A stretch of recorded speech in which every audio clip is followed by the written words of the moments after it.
Making sure people can hear me. Can everybody hear me out here? No, not getting any audio. All right. Fucking technical snafu already. We'll start over. Amazing. What's up, everybody? It's Keefy at ghostcoldman.com.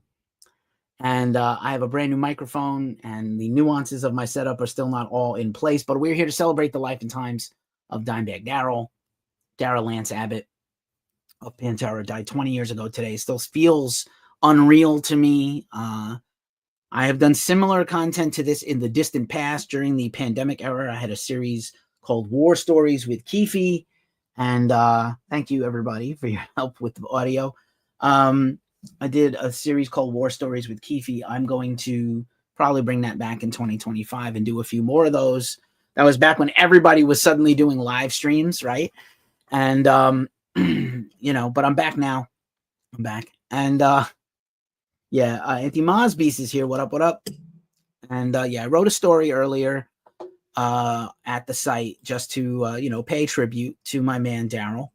This is a photo of Dimebag in the later days doing an ad for, I believe, Crank guitar amps. This is shot by our friend Evil Robb. I have some very exclusive photos, very rare photos of Darrell. The site has had a bunch of rare photos of PanterA and Darrell and Vinne Paul. You know, there's been a lot of shocking deaths in rock and metal. Not a whole bunch of murders. There have been some notorious murders, obviously. This was considered at the time the 9/11 of metal. Like, this was such a catastrophe. This was so hurtful. This hurt so much when he died. I will talk a little bit about the day he died. The story of how he died has been told and retold many times and told much better than I can. But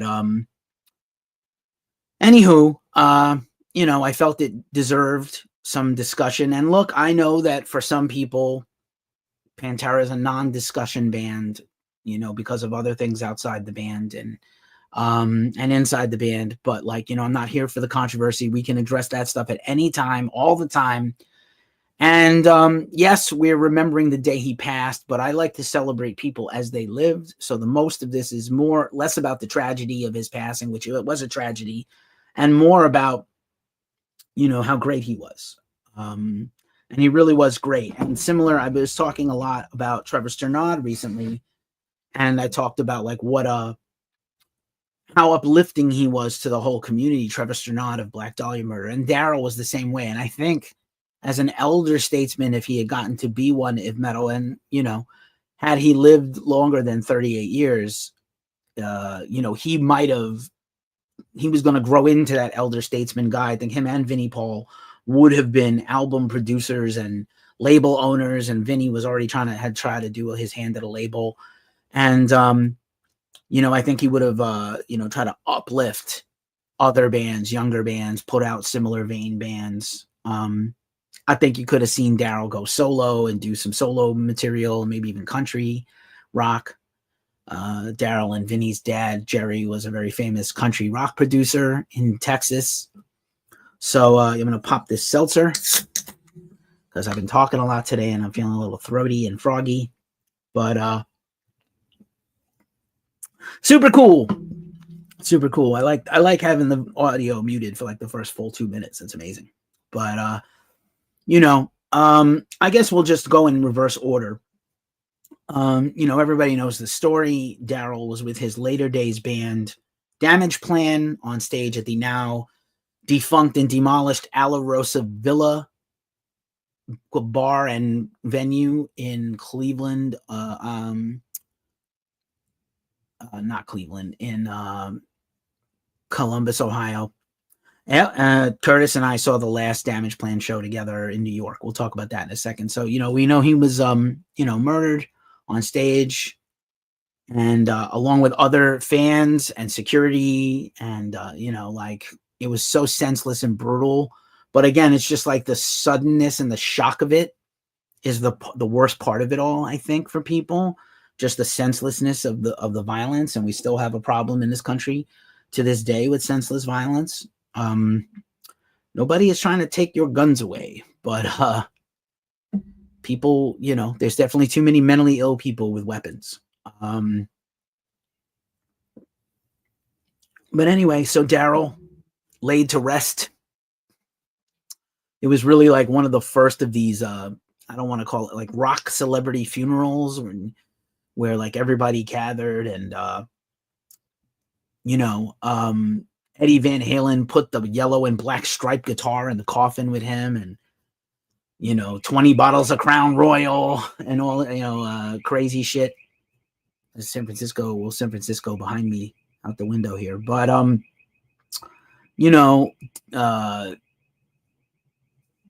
Zakk Wylde paid tribute to his buddy. Obviously, we have PanterA back in some form now, paying tribute to the brothers. I know it's also controversial, but again, not here to validate that today, although I have shared my feelings many times, and I think it's perfectly okay that those guys are out there doing this thing. I'm not, but let's, dial it back for a second and just talk a little history. He definitely died too young, very similar to one of his heroes, Randy Rhoads. Like I said, just really quick before I go way back in time and speed run the history of PanterA and Darrell. I want to say it was November 30th, 2004. So about 8 days before Darrell was killed. Curtis and I saw Damageplan and Shadows Fall in Irving Plaza. I quite can't remember who the opening band was. Maybe it was Primer 55 or somebody else. Maybe it was Chimera. I'm trying to remember back then who it was. I don't know, Kurt, if you remember. I have the ticket here somewhere, and it only says Damageplan and Shadows Fall.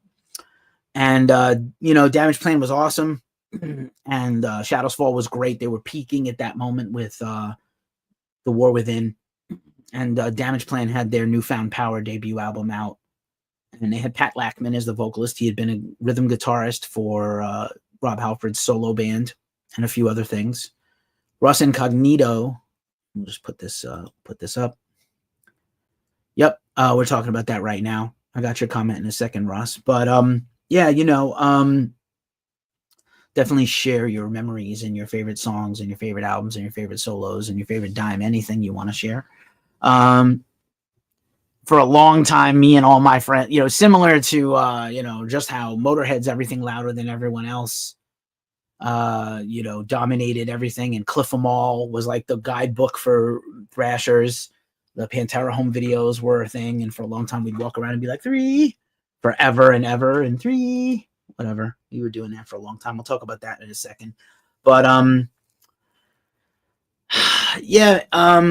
that show was amazing. And then at the end of the show, Vinne and Darrell came upstairs because Irving Plaza is different now. It's been remodeled recently, and now the upstairs is more like a VIP kind of section. But in the past, you used to just be able to hang out in the balcony, and then there was a back bar and stuff as the floor was too crowded, and I like to get a good view. I didn't really have a good cell phone back then, but I just always had it in mind that I just wanted to see the band from an upper vantage point. It hasn't really changed much with me.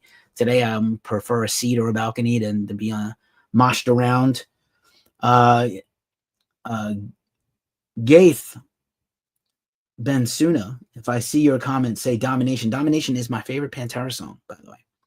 Still to this day, especially the live in Russia version from that Moscow Peace Conference concert. But so Kurt and I saw them, and then Darrell and Vinne and the band were because they had to go. There was back then to get to the backstage and out to the buses, you had to come upstairs to go down. Now they've changed the venue around so you can get out. So Darrell kind of runs past us, and everybody's like, Darrell. And I was like, oh man, I'll see him next time. I didn't want to really bother him. Vinne kind of stopped where I was to talk to a few people, and he gave me I was like, oh, hey, Vinne, thank you so much for coming back and doing this. I love the songs. I love hearing a couple of PanterA songs. They did Becoming. They did, I think they did Stronger Than All, Becoming, and 5 Minutes Alone, and Walk.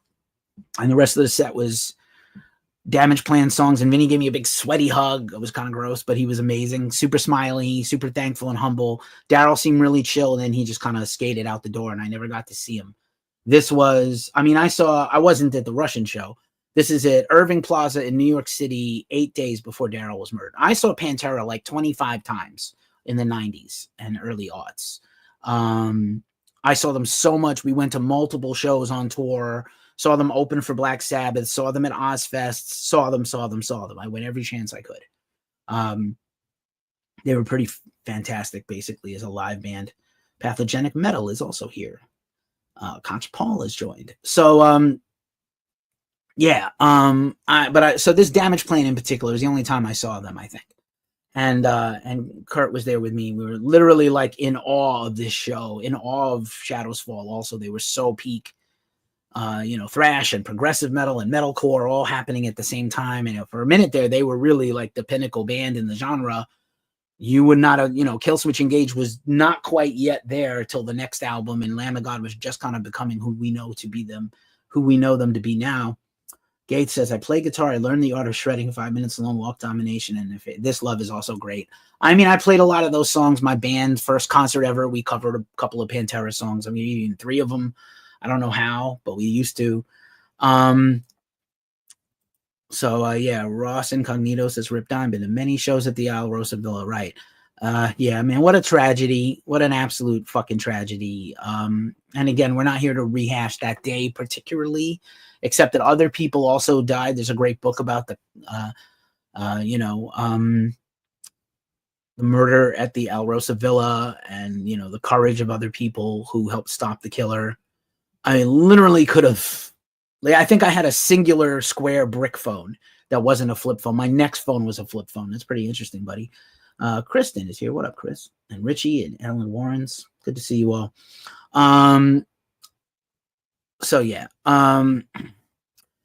Yeah, I play bass, and obviously Rex is a big influence. And PanterA, like, again, we'll talk about it in a second, because I think there's an interesting revisionist history about PanterA, and all deserved, whatever credit they do get. Yeah, Dime is a lot of people's biggest influences, man. Absolutely. So, I wanted to kind of dial it back and just talk about the guy for a second, right? He was if we never discovered him, he just loved music. He loved rock and roll. He loved metal. He loved blues. He was, a master craftsman of guitar. Like, whatever he did, he wanted to do it full of life and love.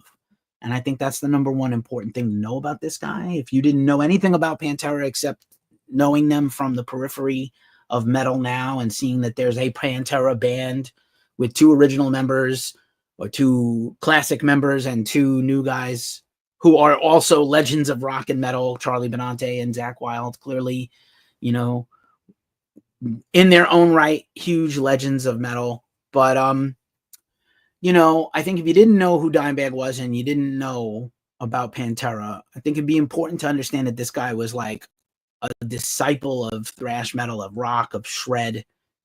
He loved Eddie Van Halen. Before PanterA was famous, when major bands used to come through their town, those were the local guys. They didn't even really have they had their band, but they didn't really open for these shows. They just ingratiated themselves to Dave Mustaine and James and Lars and Slayer and became friends with them. They were just hanging out. Kids, basically young adults and late teenagers.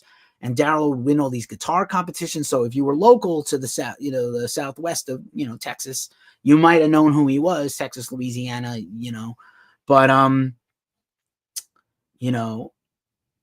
you might not have known. Nicholas Cuevas would be, yeah, that's amazing, Nicholas. Great. Thanks for your comment. I appreciate you.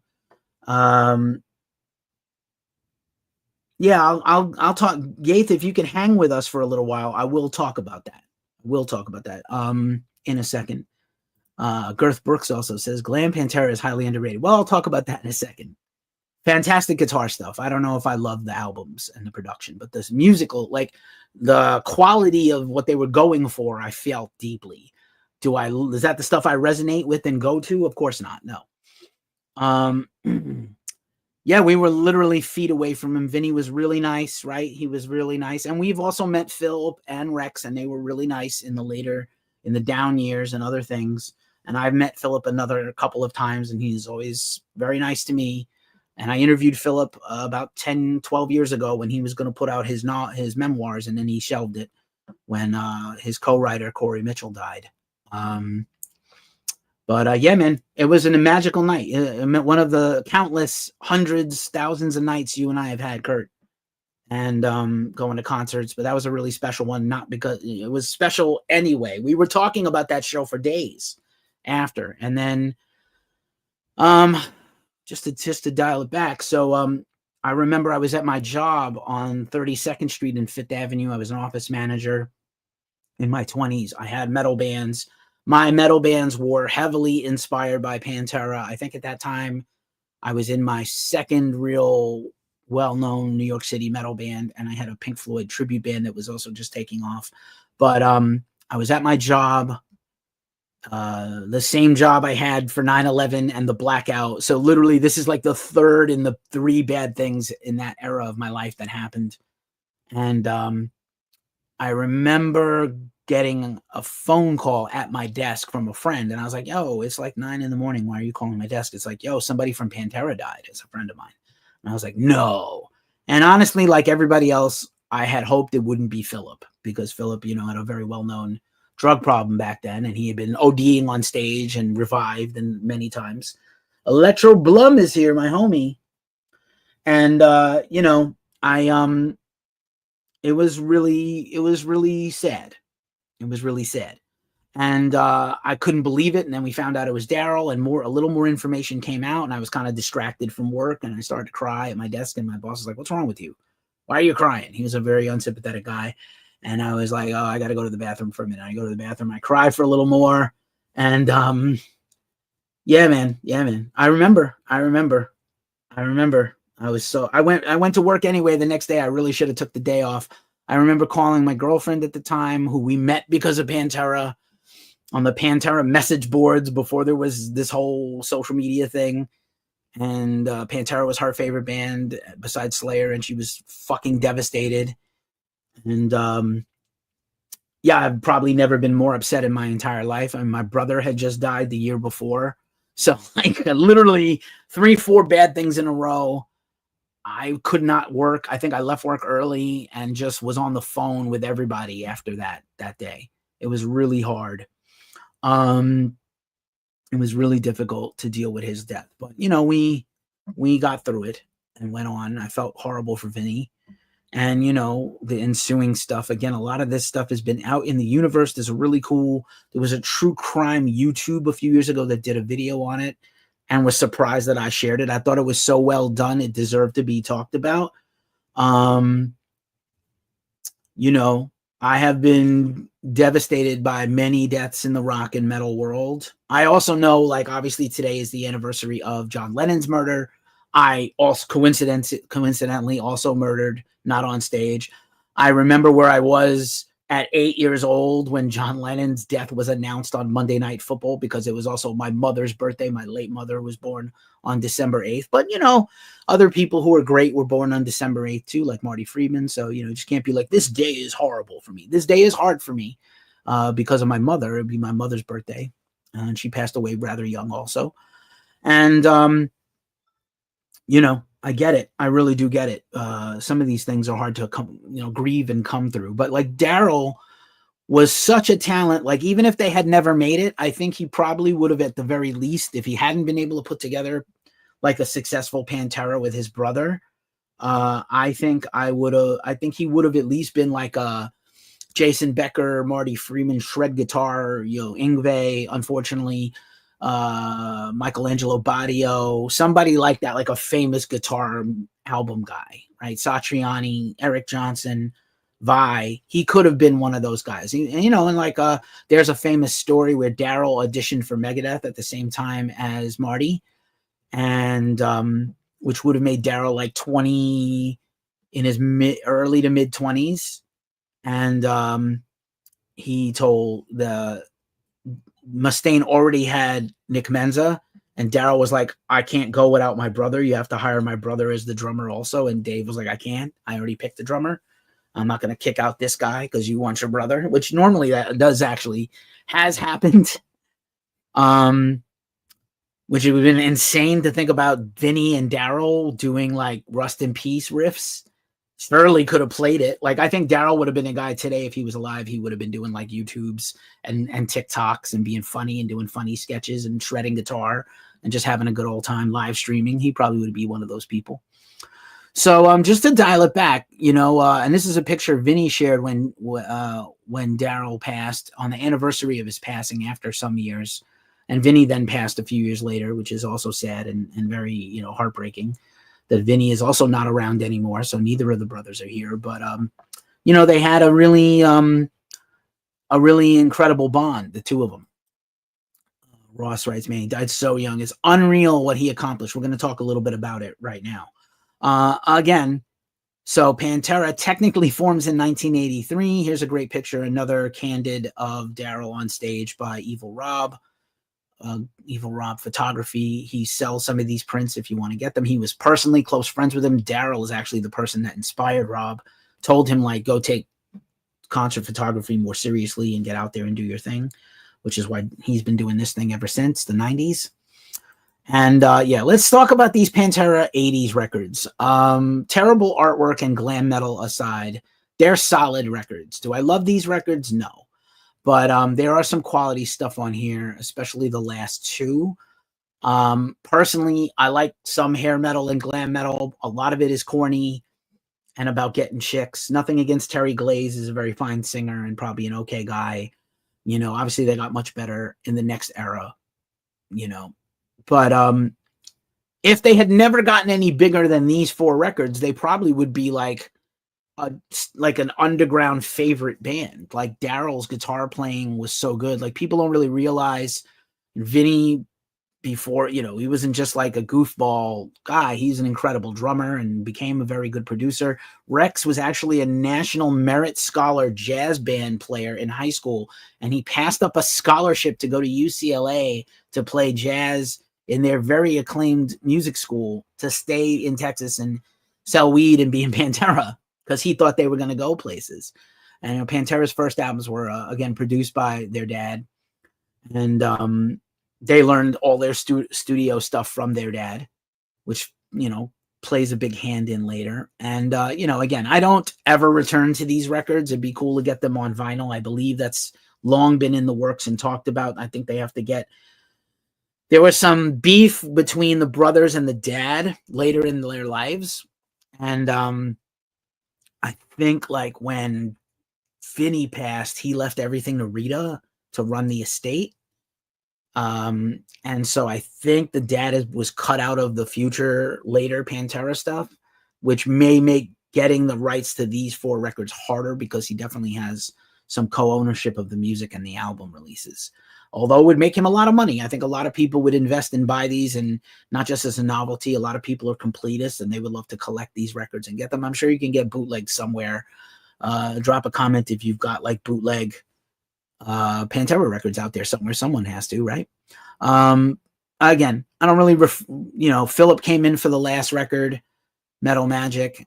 Power Metal, sorry. And Philip comes in and they get a little harder, but not much. Philip was still trying to be kind of a Rob Halford slash, you know, Dokken slash Stephen Pearcy of Rat.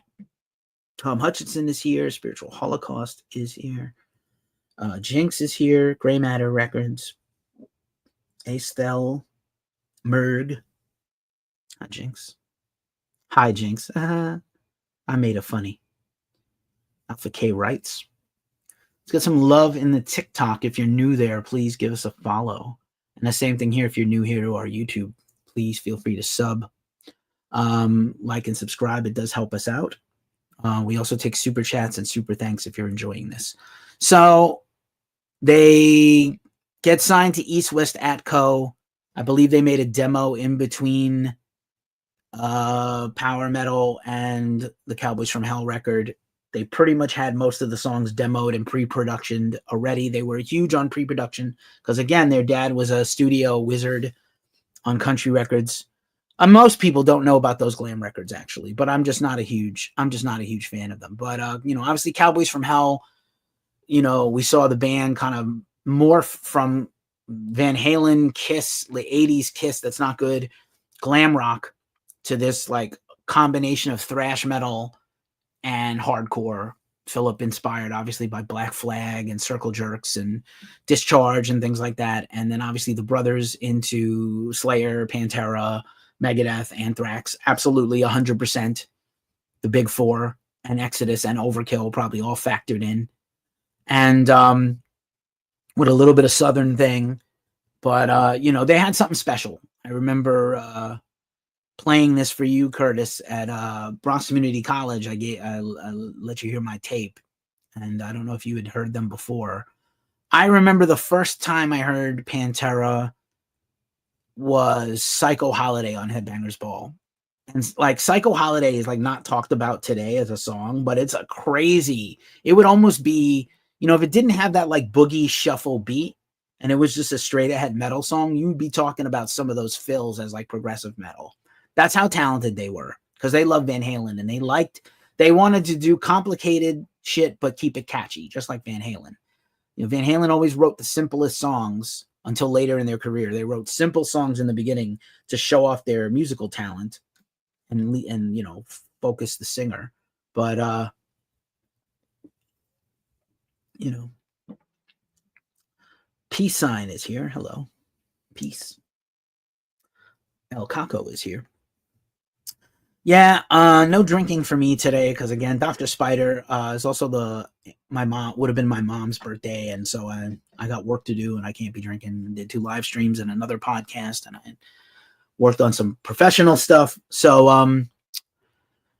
and I did see them for the first time between this album and Vulgar. So now I'm going to go back and answer that question, Gaith, if you're still hanging out with us. PanterA was so good live. Like, even in the early days, even in the Cowboys from Hell days when they were opening for everybody, and they opened for everybody, because technically East West Atco is a subdivision of a major label. And, you know, they did just blow up. They literally got bigger and bigger. You could see it happen over the course of like 14 months, how much bigger they were getting. And I had some bootleg tapes I don't have anymore, where by the end of the Cowboys from Hell tour, they were playing some of the Vulgar stuff live to test it out. And it was pretty fucking wild. But yeah, man, they were just so tight live and so much fun. Like, I think metal had stopped being fun. And obviously we have black metal back then, which is not very popular. And death metal, other than the upper echelon, most popular bands like Cannibal Corpse and Morbid Angel and Death, is a very underground genre in 1991 and 92. And I will tell you, a lot of people did not like PanterA. A lot of like what would be the hipsters today, the tastemakers today, who were black metal and death metal fans, just like black metal fans picked on death metal people and death metal people picked on PanterA and was like, these guys are not heavy or good. Thank you, Dr. Spider. I appreciate what you meant. Yeah, PanterA just blew up. They really did just blow up. And they were definitely derided by and looked down upon, as great as they seemed they were becoming. And they were very confident, and they were fun guys. And obviously they had a home video, because again, when you're on a major label, content is king. I think there's some CDs and other things. You hate everyone. Well, you know, there are days when I want to be very misanthropic and hate everyone. And then there's other days when I'm like, it's not worth it. Fuck it. I just like what I like. I've been doing this a long time. I don't have to give you my pedigree, but I played in bands for 20 years. I have a music journalism background. I have a musicology background. And I fell into music journalism on a more serious level later in my life. I was a professional writer, actually, even before I was really a working musician. And Ross Incognito says I was a black metal fan for years. Not so much. I feel like there's some really great black metal out there. It's just like there are some great newer bands like Black Braid and Holder and Guerra, and then there's some other bands. You know, Dr. Spider, you're allowed to hate Phil. A lot of people hate Philip. That's fine. I talked about that at the very beginning before you joined. You know, if you can't do PanterA anymore because of Phil, full respect. I understand. But at the same time, I'm here to celebrate Darrell. So unfortunately, that also means talking about Phil. Greg Kennelty is passing by on TikTok. I'm a big fan. You should go follow Greg Kennelty of Metal Injection on his TikToks and YouTube. But anyway, so Cowboys from Hell comes and goes, and the band is making a big name for themselves, and they go in and they do Vulgar Display of Power. And it just takes it changes the game overnight. A lot of bands changed to sound like them, not unlike Korn a few years later. PanterA had the same kind of impact Metallica or the Big Four had. People started, that's who we should follow next.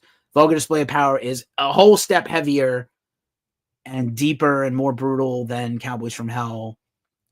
I think they stripped everything back. They did Cowboys from Hell like they, in the same mindset they did all their earlier glam records, which is like 20 tracks of guitar, you know, which only very few bands were still doing in the early 90s. And Vulgar Display of Power really sounds like who they are live, a very stripped down 3-piece band with a singer. And so when you saw them live, they sounded exactly like the record. And it was shocking that a band could sound exactly like the record. Because even Metallica, at the height of like And Justice for All, they didn't quite sound live like they do on record, right? For obvious reasons. Philip actually, James learned how to sing. Lars, you know, plays drums a little, you know, recorded differently. All right, Dr. Spider. I don't need the negativity, pal. I really don't need it. Whatever, man. Are you like a little kid or a grown-up? I'm curious about you now. Let's try to keep it positive, everybody. So Vulgar Display of Power, man. Obviously, everybody knows Walk. It is their biggest song. It's the song they're best known for. Frankly, it's like I could listen to every other song that's not Walk. Yeah, they blew my mind as a young adult. And the bands that I had, we all started to change to sound like them. Like, honestly. Like I said, my first concert ever, we covered PanterA songs and a couple of these. We played Walk. We played This Love. It's an incredible album. There's no bad tracks. It's all good. They did get in trouble. I will tell you, they did. Like, you know, it's not as bad as other people, but they did copy the riff from Helmet Unsung, which is Helmet's biggest song, just about, for the song Rise. And Page Hamilton ran onto their tour bus one day and yelled at them about it. Like, why did you take my riff? And apparently Darrell was like, I didn't think anybody knew your band. You guys were like an underground band. I didn't think anyone would notice. But that's fine. Flattery, you know, there's a cliche about being, you know, flattery.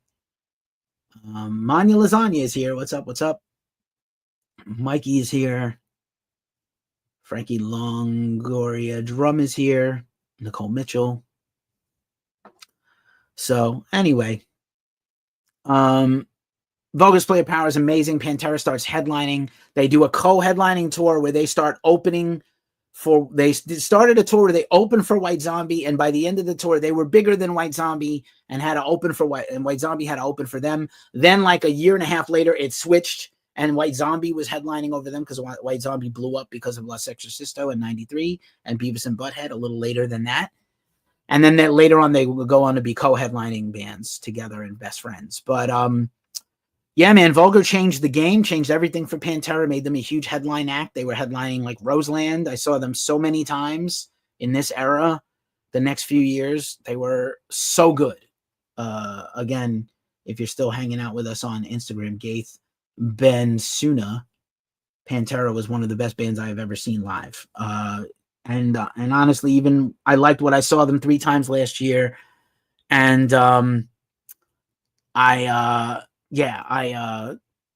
they were awesome, but like it's not quite the same. Obviously, you can never be quite the same. Remember Helmet and Wilma's Rainbow and Beavis and Butthead? Absolutely. Remember PanterA This Love on Beavis and Butthead? That literally probably sold them 500,000 records right there. Just like, you know, the power of Beavis and Butthead making fun of, yeah, PanterA, are you crying? Get out there and mow the lawn, PanterA. Amazing. Amazing. Yeah, you know, listen, I'm not the coolest guy in the world. I'm just old. I'm 52 and I saw all the cool bands. There's definitely going to be there's people who saw Zeppelin. I never saw them. I saw Page and Plant. There's people who saw the Beatles. I never saw them. I wasn't born. So like, you know, I don't ever lord that over people. I'm not a gatekeeper-y kind of dude. I'm a dude for everybody. Great comment here. Thank you, Muhammad and King. Or Muhammad King. Rest in peace, legend. We love you, Dimebag Darrell. Piran is here. What's up, Piran? Yeah, I mean, you know, I can talk about this toward the end about the choice of Zach and Charlie, for better or worse, about the PanterA reunion or the tribute to the brothers, or should it even be called PanterA? Is it fair? I'll talk about it at the very end. I've spent a lot of time talking about that stuff here on the channel and on our website. But I digress. PanterA goes on tours. They go over to Europe. They become huge. I think in between, I failed to mention that in between Cowboys from Hell and Vulgar Display of Power, they go over to Moscow to play that Moscow Peace concert. Dr. Spider, life's not fair, bro. Nothing is really fair. You're going to learn. If you don't already know, you're going to learn. Life is not fair. Don't think in terms of fair or unfair. Think about being better every day. Yeah, it's not PanterA. That's your opinion. That's fair. So they played that Moscow Peace concert. Metallica had played there and played some stuff off the Black Album, which I think had just come out or was just about to come out. AC/DC is there. And then PanterA is like the third biggest band there that's not a Russian band. It's insane. Yep, cassette tapes. I had PanterA cassette tapes in junior college. So then PanterA comes out. You're going to learn. You're going to learn, buddy. And then Far Beyond Driven's crazy. It's a crazy record. I always kind of theorized, let's say this is not a fact, but like we know that they kind of went in with half a record. They were so confident in their ability. They had half a record written and you can hear the completely fleshed out songs. And then they kind of just winged it. They had some ideas and they just winged it in the studio for the rest of the record, second half of the record, because they had that kind of self-confidence. They also worked with Terry Date. We didn't talk about Terry Date. He's one of the best metal producers ever. He produced Soundgarden and Helmet and a bunch of other bands and PanterA, and he taught Vinne everything. Vinne knew, basically, except for his dad. Far Beyond Driven debuted on the Billboard charts at #1 on the rock charts. It was unheard of for a metal band. Even the Black Album didn't debut at #1. PanterA has the first metal album to ever debut at #1. It was incredible. And that's just my opinion, Dr. Spider. I think they winged. I think if you go back and listen to Far Beyond Driven, you can hear the songs that are completely fleshed out and multifaceted and different parts. And then there's kind of like a bunch of songs that is like they had one riff and they just fucked it into submission as a song. Like if you've ever written a song in your life, you just kind of fake your way through it till it shows itself to you what a song is. I don't know. That's how I write songs. I played in a band with a guy who said, yeah, I know. Like, I watched like in the last year, Disney Plus has a couple of documentaries on the Beatles that Peter Jackson restored. Peter Jackson from Lord of the Rings. And then the Get Back video, you watch Paul McCartney and John Lennon write a song in like 10 minutes that becomes a classic, but they're like, nah, not for this record. Let's save it for later. And they throw it away. And it becomes like half of Abbey Road. And it's like, what did they just do? They just made that up on the spot and then threw it away? What? And it's the same thing with PanterA. I think that Darrell and Vinne and Rex were so confident in themselves that they could really, I'm breaking this poor guy's heart. I'm sorry, Dr. Spider. I think they were just so confident that they could walk in and like, form it into fruition. You know what I'm saying? Muhammad King says, my life changed when I listened to Cemetery Gates because of Dimebag and Phil. Absolutely. Absolutely. Changed the whole game. That solo, that guitar tone, Cowboys from Hell, that little sample from a 4-track, like the solo, the dexterity of his playing, Vinny's playing, Rex's bass playing, Philip's vocals, and his progression as a vocalist over time. Far Beyond Driven, they went over to Europe. I definitely saw PanterA, Biohazard, and Sepultura on a tour. They played with Slayer. They were one of the few bands never to get booed by Slayer fans. They became huge. They started to go over to Europe and headline, maybe not quite headline festivals, but be in the higher spots in festivals. There's some great videos.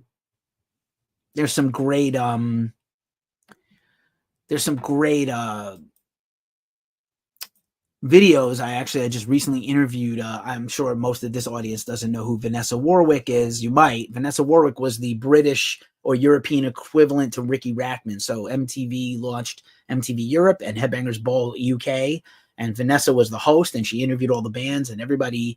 She was so smart and knew all the music, and they treated her with a lot of respect. I just recently interviewed her for her new YouTube channel, and she also reminisced with me about PanterA and those bands at the time that were huge. And again, this is the like Black Album, Metallica, White Zombie, Anthrax, Sound of White Noise came out around the same time or just before this. Slayer, Divine Intervention, first album with Bo Staff. Death metal is humongous at this point. Black metal bands are becoming very popular, like Over and Emperor. So there's a lot of competition. And even still, death metal fans and friends of mine were like, who were strictly death metal fans, were like, fuck that dumb band. They're not good. But a whole bunch of people thought otherwise, luckily. I'm glad we all thought otherwise. Yeah, Primal Concrete Sledge is so killer. Yeah, you know, Far Beyond Driven, a lot of people will tell you it's still their best record. I think a lot, it's fair if you want to say it's their best record. Those videos for I'm Broken and 5 Minutes Alone were like, you know, brain breaking. Personally, I love Shedding Skin, even though I feel like one of those riffs is copied from Megadeth, Sweating Bullets. But again, if you're going to steal a diamond. Let's see. Moving this a little forward. A few years later, PanterA returns with the Great Southern Trendkill. This came out the week, I think, like right before or after Load by Metallica. And people were just like, what is happening to Metallica? What happened to my band that I loved, when they saw the Until It Sleeps video. And I believe this album debuted at number 4 on the Billboard charts. Yep, you know, Gaith, I don't disagree with that comment. You know, they are one of the heaviest bands ever, for sure.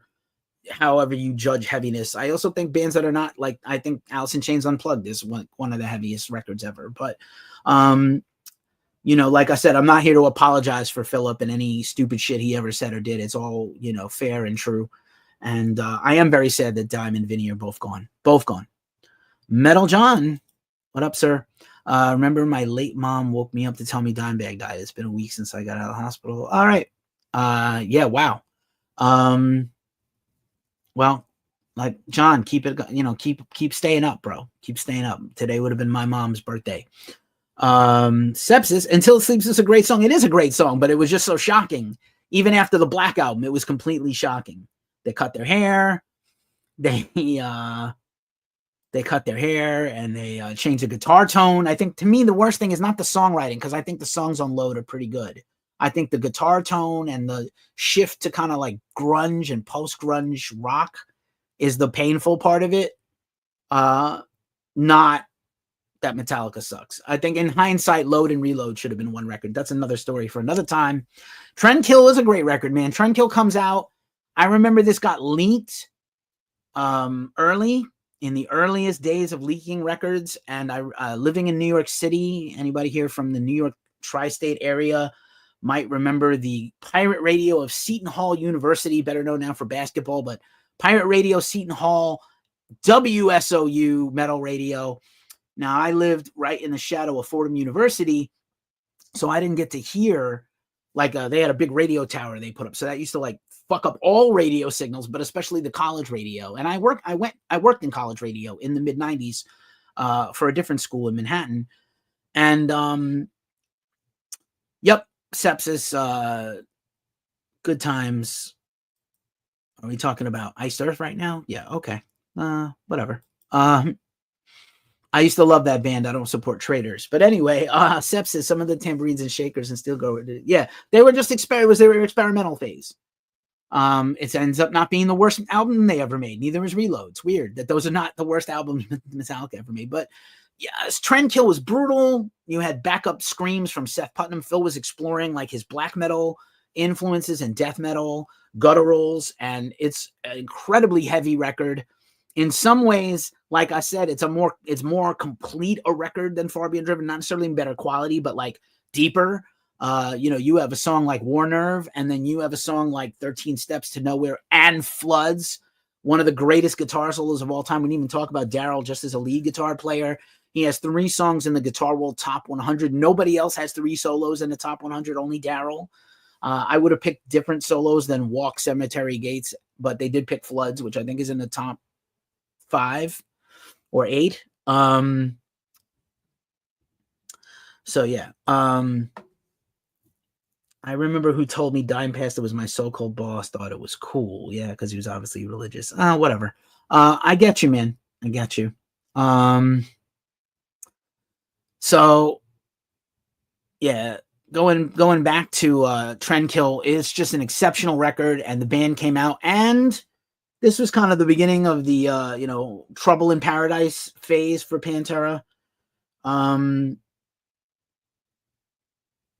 You know, I think the Ancients is here. What's up, Ancients? One of the more underrated bands of this year, records of this year. I think, you know, I think there was problems between the band and the brothers at this point, between Philip and the two brothers. I think Philip was starting to get very, you know, full of himself, and maybe rightfully so, because they were killer and it was undeniable. But, you know, he started calling out Metallica on stage every night and taking pot shots at other bands. We're the best metal band in the world. And, you know, you could back it up live, but I think, like, you know, it's better to not punch down and better to punch up. Yeah, man. PanterA is part of my high school days, because PanterA is a big deal if you live in McAllen, Texas, right? Near Fort Worth. How did Gaith asks, I have a question, how Dimebag discovers that tone. And you talk about like his original tone. Interestingly enough, I read like every Guitar World back then.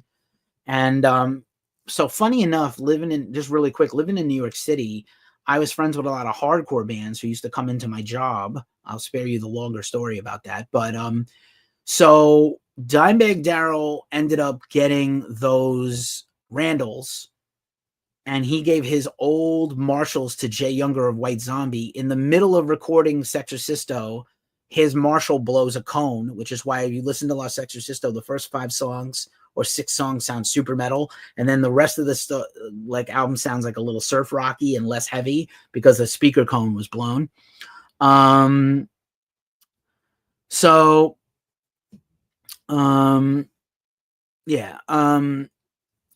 But also, so Darrell kept staying with Randall for a long time before he went to other amp companies.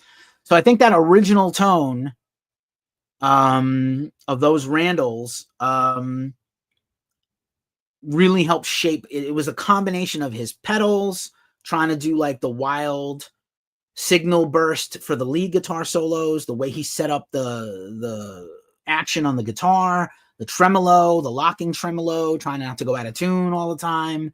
This is before rack effects were really affordable or mainstream popular. I don't think Darrell had the rack effects until later in PanterA and early for Damageplan. You know,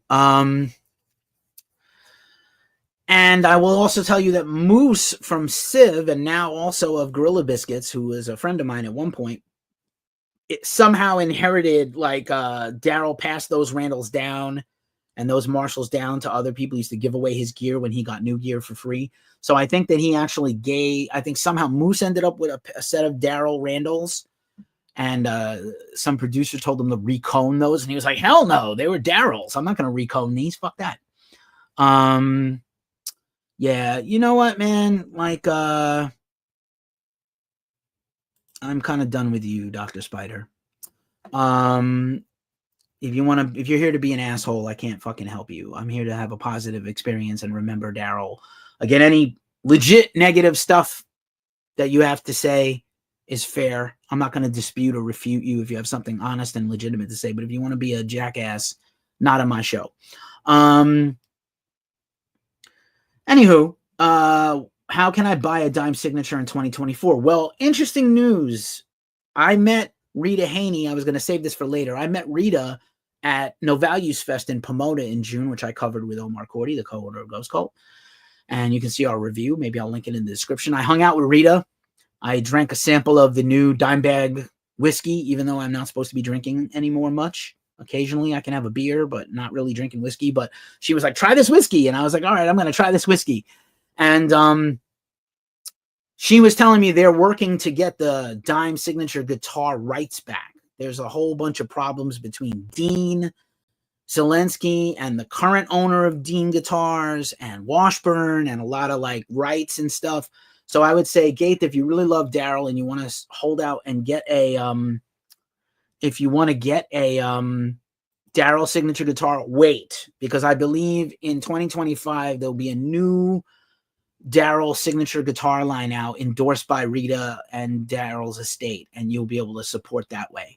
I'm sure you can go out there and get the Washburn or Dean Dime bolts and stuff like that. They're out there. They're probably a lot of money, but I'd wait if you want to support the Darrell legacy and put money back into Darrell's estate. That's the way I would do it. Ruiner of Damnation says 20 years. My God, where did the time go? Still a shock. Rip to the goat. Damn right, sir. Damn right. Or sir or ma'am or they or them. So yeah, man, Floods is still, I got to go back to you, Ross Incognito. Floods still hits. It is one of the greatest guitar pieces of all time, unintended. And he had that thing for years, that ending guitar solo. For years and years, he used to do it in his solos, even before Cowboys from Hell. He had that going back to his teenagehood. Just like, I hate to compare Pantera to Green Day, but just like Green Day, Billy Joe had that Time of Your Life song when he was 15. When he was 15, he wrote that thing, and then it came out years later. The green dime slime, right? Remember the ad where he's in the bathtub with the slime? Ugh, so good. I jammed a couple of those guitars in the guitar store a few times. I'm no real great guitar player. I have a couple of guitars. I have a BC Rich purple graphite bitch guitar. But yeah, man, just yeah. Trendkill wasn't for everybody. That kept getting more harder and brutaler. I don't know. Brutaler is not a word. Heavier and heavier and more extreme, as Philip would say, more extreme. But I don't know that it was for everybody. It still was a huge album. It's got a little something for everybody. And it's, to me, Trendkill is closer to Vulgar than Far Beyond Driven, if that makes sense. And I still really feel like Vulgar Display of Power is their most experimental album in a lot of ways. Oh, sick. I played Cowboys from Hell in a little metal fest in Tunisia with my band. It was so fun and emotional. That's sick, dude. That's amazing. I did not know that. Someday we'll get the comments all in StreamYard from Instagram and TikTok. So then Pantera puts out 101 Proof with, a full concert and 2 new songs, Where You Come From and I Can't Hide. Which I think started the trend of, I think when that whammy pedal came out and Darrell got it, which he was the master of it beside Tom Morello, basically, and a few other people. He really went to the well on that like whammy pedal guitar army guitar parts. I don't know if you know what I'm talking about, but 101 Proof, there are not a lot of great live metal albums in my opinion, but this is one of them. And I loved the 2 songs. I thought they were awesome. Pantera has a lot of soundtrack songs and extra tracks that I thought were really terrific. The ML Zooling Man says, I like the ML trans word. Word. I know exactly what you're talking about. The Dean MLs. But 101 Proof is kind of the stopover. They tour the world. They do Ozzfest. I remember seeing Pantera at Ozzfest 97 and during the Trendkill tour. And it was Ozzy, Pantera, Marilyn Manson, Typo Negative, Machine Head. I want to say COC, Drain STH, probably Incubus, and maybe Powerman 5000 and a few other bands. And I remember a humongous amount of hype about Manson, which I talked about in the Manson video. And it was kind of underwhelming. And it was like a lot of spectacle, but not great music. And he wasn't too great himself that day. I've seen Manson other times when he was good. And Fear Factory was also on that early in the day with Typo. And then I remember Pantera starts to play. And like it's a giant stadium and we're on the floor of the football stadium in June. So it was burning hot. We're like standing on a tarp over the field with the grass taken out, I think. Or the turf taken out. Or maybe we're on the turf. I don't know. But it was brutally hot. And Pantera starts to play. They come out and play New Level. And the stadium, the whole bottom ring of the stadium, everybody just dives onto the ground. It's probably about 10, 12 feet from the front row of the base of the ring at the bottom of the seats to the floor. And people just bum rush the floor. Security was overwhelmed. I'm sure they were like, fuck this. I still have my 101 Proof shirt somewhere. And then Pantera was incredible. They were definitely the best band of the day. And again, it was like night and day between Manson and Pantera and how good Pantera was, sorry to say. And then Ozzy was really solid. He had like a headline, his solo band, plus a little Black Sabbath encore, which was really nice. So yeah, 101 Proof era. It was also the co-headline tour. It was like White Zombie, Pantera, swapping back and forth. So Electric Head, Astro Creep 2000, White Zombie, right before they broke up. And then Dillinger Compound is here. What's up, man? Just talking some Dimebag Darrell and PanterA on the anniversary of Darrell's death. Dillinger Compound is an everydayer. And follow the Dillinger Compound on Facebook if you like the Dillinger Escape Plan, like I do. I will plug you always, brother. And I will say that tour was pretty amazing. There was a leg that had Coal Chambers, the opening band, who was a pretty new band back then and getting big on their debut album. And then there was a leg that had Machine Head, who often toured around and with PanterA. And, you know, you can make a case that even though the guys from Machine Head had like a very great thrash metal pedigree and still do, they definitely, the first Machine Head record sounds a lot like Vulgar Display of Power. Yeah, anytime, bro. I love you. You know that, man. Anytime, pal. Anytime. Gaith, if you just hang on a little bit more, I'm going to get to the current PanterA situation in a second. I have spent a lot of time talking about it, though, other places, but I will talk about it today. It's worthy. So fast forward to Reinventing the Steel. I think the brothers pushed back on Philip, who wanted to get more and more extreme. At this time, Philip also Down has been around in a huge hit band. What was Philip's other band? I'm now drawing a blank. He had the sort of death metal-y hardcore band that I'm going to blank on right now. Somebody help me. I just literally was talking about it yesterday, about that band. But Philip had his black metal side projects, and he was on Killjoy Records, and he was doing like all this other stuff. And the brothers were like, listen, let's take it back a step. And Superjoint Ritual was Philip's other band. And I definitely met, thanks, Ross. It just came to me. God damn it. I'm getting so old. I also need dinner and my meds. God damn it. And a nap.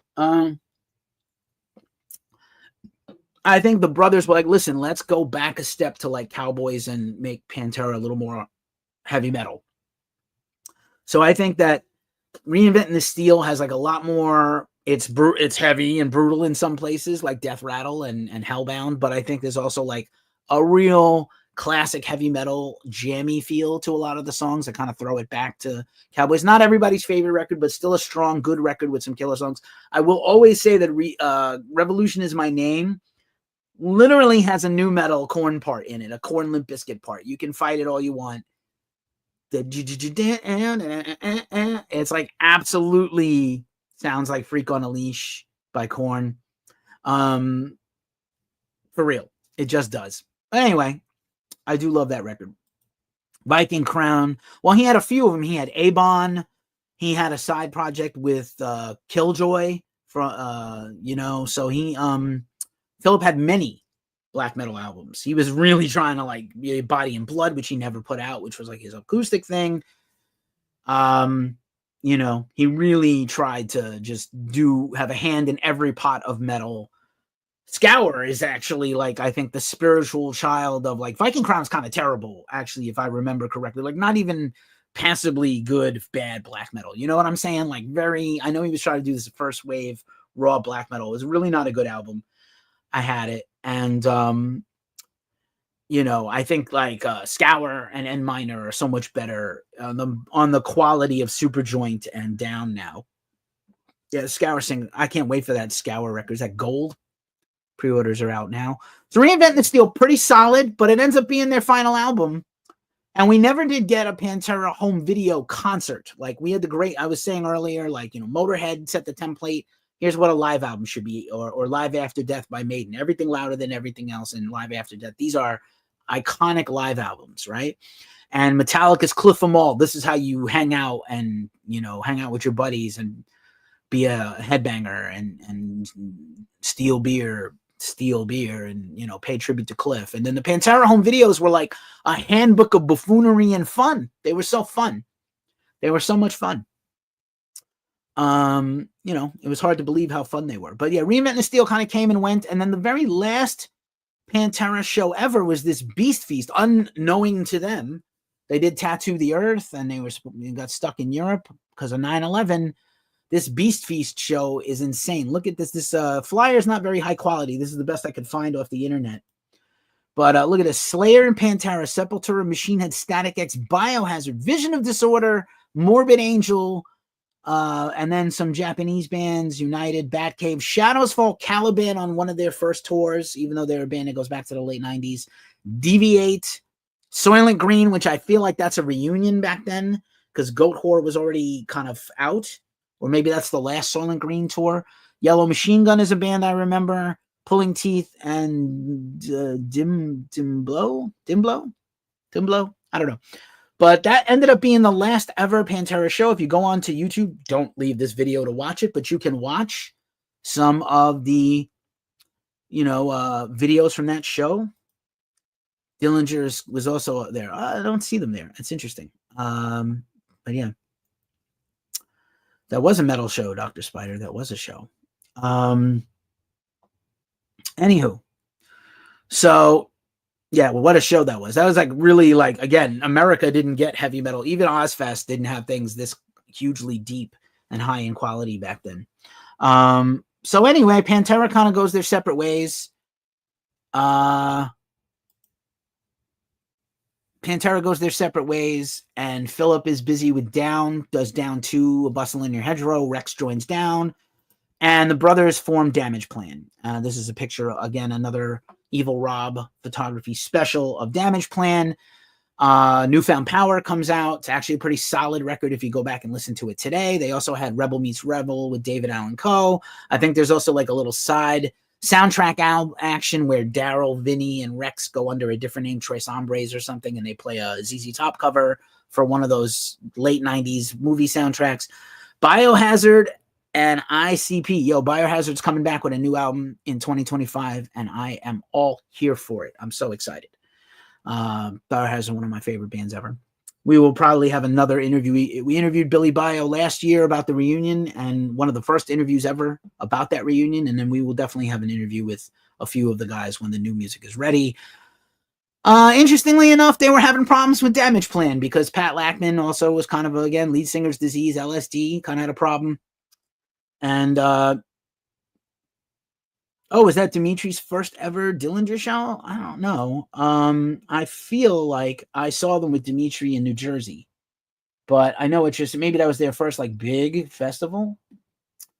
Fucking TikTok. TikTok's going to kick me out because I've been on for over an hour. Thanks for everybody. I did not think this was going to last a whole hour, so thanks for being here, everybody. I really appreciate you.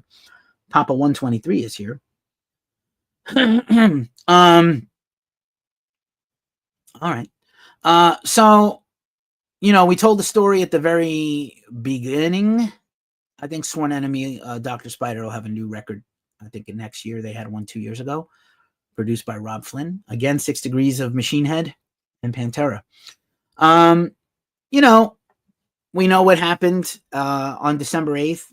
And now, it took a long time. I think, Vinne was diametrically opposed to PanterA coming back in his life, and it didn't. Oh, it was Dimitri's final show. Sorry, I misread that because everything is going by at once. So now I'm going to answer your question in a second, Gabe. Obviously, Vinne passed away, and all the ownership of the estate of PanterA, 50% of it is controlled by Rita. Rita had already patched things up with Philip in the intervening years and was always trying to get Vinne to, break bread and come back to the fold. And anyway,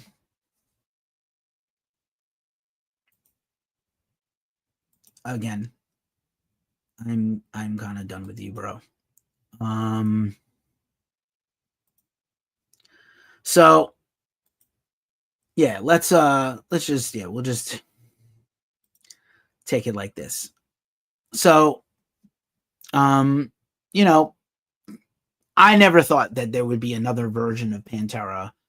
I definitely was like, I'm not sure how I feel about this. Rita got on board. Who, at the time, I was like, Charlie seemed like an obvious choice. He was Darrell's best friend in the world, actually. I know that Dimebag, Zach is also very close to Darrell, but Charlie was actually Darrell's best friend and also very close to Vinne. I think Charlie has honored Vinny's memory by making his drum sound like Vinny's drums. If you see the current PanterA live, you would close your eyes and you hear Vinny. If you saw PanterA live, you know what Vinny is supposed to sound like. I will say that when Philip was doing the tribute to PanterA shows opening for Slayer, Phil and some of the Illegals, his band, great guys, great players, all of them, but they just didn't have the sound of PanterA. So even if you listen, you can see a local band play a PanterA can play Walk. Every band has covered Walk. I kind of wish they would stop, just like Enter Sandman at this point, or I don't want to hear every band cover the most popular song by a band, but and no one plays the Walk riff quite correctly anyway for me. But I think Zach was an inspired choice. He definitely, Zach is who he is. He said, listen, Darrell is my close friend. And if I go out there and I just play everything he played note for note, one, it's not respectful in his opinion. Some people would feel differently. They want to hear it exactly like Darrell played it. Is Zach capable of playing exactly like Dimebag Darrell? Of course he is. Zach Wild is one of the greatest guitar players ever. And Zach has his own fans. And I think that's kind of ultimately why they picked him. He has his own fan base that also likes PanterA, or probably has a crossover, or never saw PanterA in the time that Black Label got huge. And so, I think he said he would cover the bases and play the riffs correctly and do his own thing on the solos. It's like close, but not exact. And I think that's respectful and okay. Yeah, man. I talked about that at the top of the show. I was at work and I got a phone call, and then I saw the internet, and then just saw black after that. It was so sad. So how do I feel about it? Having seen them 3 times, I'm okay with it. We got to cover them all over the world, actually, both in Europe and America. I saw them 3 times, saw them twice with Metallica and once in a headline show with my man Curtis Dunlap, who might still be lurking around here. And it was really impressive. Like, it was great to hear the songs. I met a lot of people who had never seen PanterA. It was like a thrill for them. They've seen other bands play PanterA songs, but never seen. This is as close as you will ever get without the brothers being alive. I think everything has been done in a good spirit in tribute to them. I believe they're going to do a live album at some point. I do not personally want a new PanterA original album that doesn't have the brothers.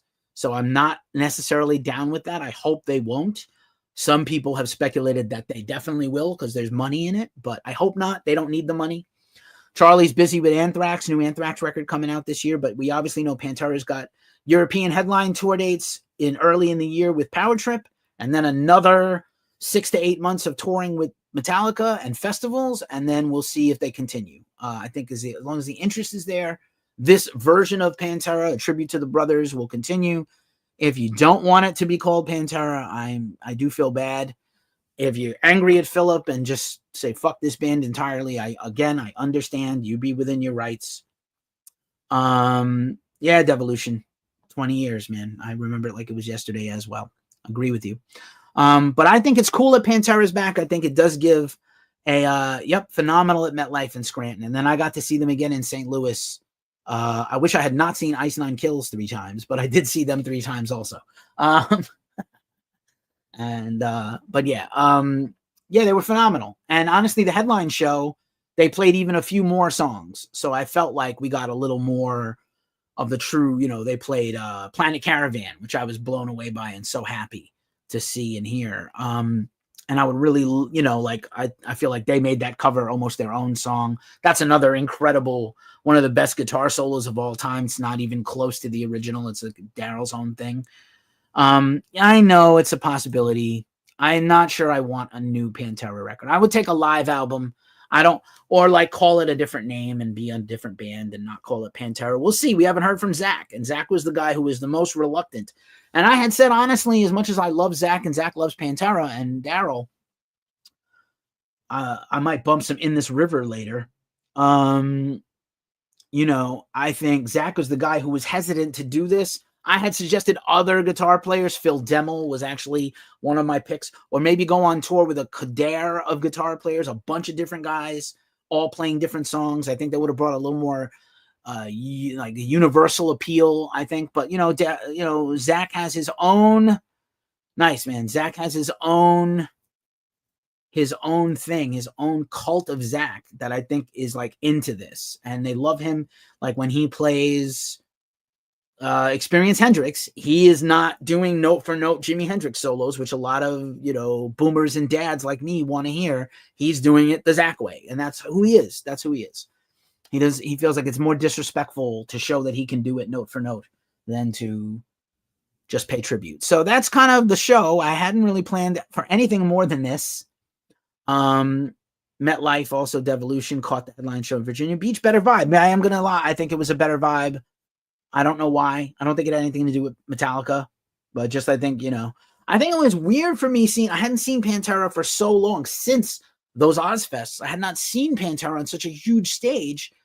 I think it was weird for them to just like, we're back and we're on a huge stage. Like Philip is used to clubs and theaters, and he preferred like seeing Vitus with Scour, rather than, and then Minor, rather than, this huge thing. It seemed like awkward a little bit for them to have the big Metallica in the round thing, but they came around. Charlie was amazing. Just too big a stage. I mean, like, I'm not 60 years old trying to run around this ring for fucking 3 hours, bro. Metallica, what are you doing? Hats off to Metallica for still being able to do this shit. I don't even know how. Just like I said with Maiden, we're not going to have this. I think this PanterA thing, it's good for now. Again, if you're just against it, I have nothing for you. I think it's good for people to see them. They never saw them. Jakey Lee. To PanterA? I don't know. He could play a lot of that stuff. I have no doubt. I think, a lot of guys could play that stuff. Marty, I think the guy Machine Head has. Actually, obviously Phil and Robb, I don't know if they've ever patched things up. Probably not. But, Robb Flynn could play any of this stuff now, especially since the blackening. I think there's a lot of great lead guitar players out there that could do that. Guys from Ex Mortis can absolutely come in and slay this shit. But I don't know. Too big, the whole show, Metallica included. Yeah, they've become their own kind of monolithic thing. We're going to have one more year of that shit, at least. I don't know how many more years of Metallica we're going to get, but I'm on board for this version of PanterA live album. Just celebrate the tour for the brothers, get people a document of what they paid to see. Yeah, I think it's a novel thing that Lars has all those different drum kits and can run around the stage, and they have different configurations. Kind of remind me of the Cunning Stunt stage a little bit with the ending with the hanging microphones and doing a little garage thing at the end. I thought that was cool.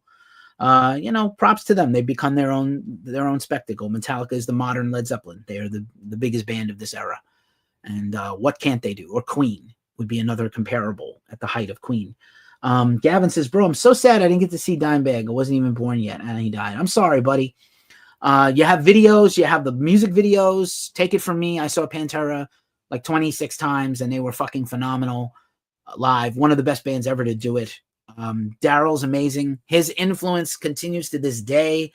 There's tons of bands. It's actually kind of funny. I was saying there's a lot of revisionist history. At the time PanterA was ascending, Cowboys, Scooters here, Cowboys, Vulgar Display of Power, Far Beyond Driven, most death and black metal fans, extreme metal fans who thought like we're the shit. These guys suck. Fuck them. Straight up. Told me to my face tons of times, PanterA sucks. A whole bunch of people. Today, they all love PanterA. I think a lot of people used to be like, oh, Dio, I don't know about all those dragons and swords. And now they're like, Dio! They love Dio. So like people, they got revisionist history. And that's okay. Because you know what? Metal, we're like AA. We will take you in any condition whenever you show up. Lucas Suarez says his legacy lives forever. Cruz is here and says Dimebag's legacy influences so many people. It's like my greatest inspiration. That's awesome, bro. Devolution, I met Dime in 98. He was the most loving dude you could ever imagine. That's amazing. We talked earlier about how Curtis, who's in this thread, and I met Darrell and Vinne, or saw Darrell within feet of us and met Vinne. And they were super nice by all accounts. Have I seen the Dime Vision? I own the Dime Vision DVD. And I think, like I said, if Darrell was alive today, what would he be doing? Well, one, making music. I imagine at some point PanterA would have reconciled and come back together. Because money changes everything, no matter what your grudges and shit are. Yeah, John Lennon also died. That's correct. Yep. 44. No, you were right. 44. 1980.